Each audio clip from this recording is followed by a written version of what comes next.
Women also struggling.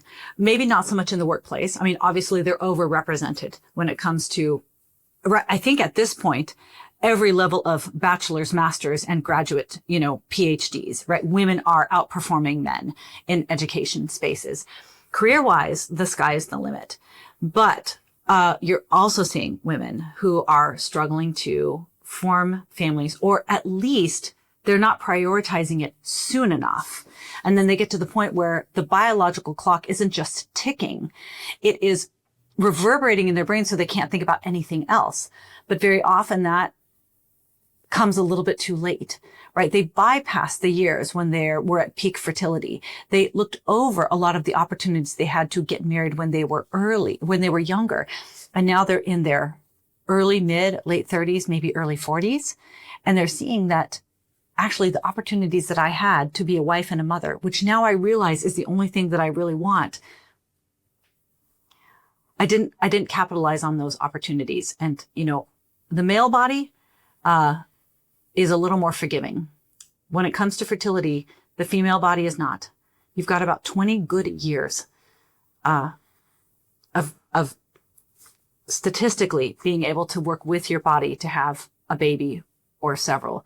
And unfortunately, the career advice and just the messages that we're sending to young women very often leads them to squander those prime reproductive years in the name of pursuing career or self-fulfillment or paying off debt or traveling the world or finding yourself or whatever. And a lot of times women see too late.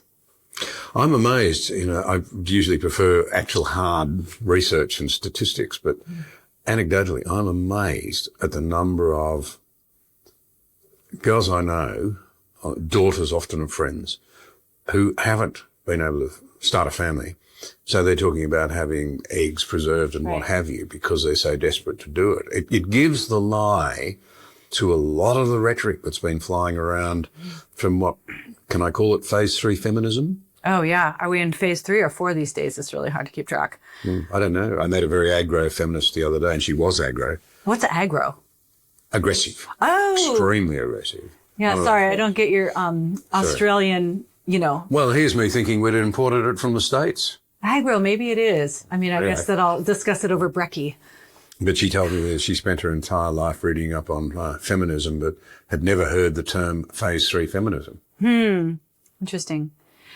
Women are, especially liberal women, are not doing well. You see the highest rates of mental illness among single liberal women. And it's because it's a philosophy that pits women against their own bodies and against their own children. I think that it's absolutely a situation that bifurcates, that really does create kind of a silo of your body is over here and your mind is over here, and it's not moving together in concert. Like, we are a body-soul unity, and feminism, honestly, I think, coaches women to reject their bodies, reject the natural realities, especially of their fertility, especially of their reproductive capacity, and certainly in terms of how they should connect and pursue relationships. In terms of career, women have been told, you are not successful unless your career looks just like a man's career.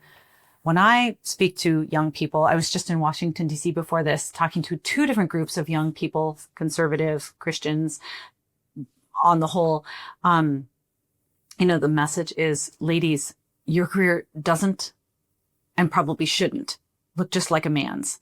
Your career should be more flexible. It's probably going to peak. It's going to hit its zenith later on in life when you have children, which you should have young, if possible. Sometimes it's not an option. Sometimes you haven't found the right person. But if you can get married early and have children first, then you need to do that. And then you need to let your world get smaller.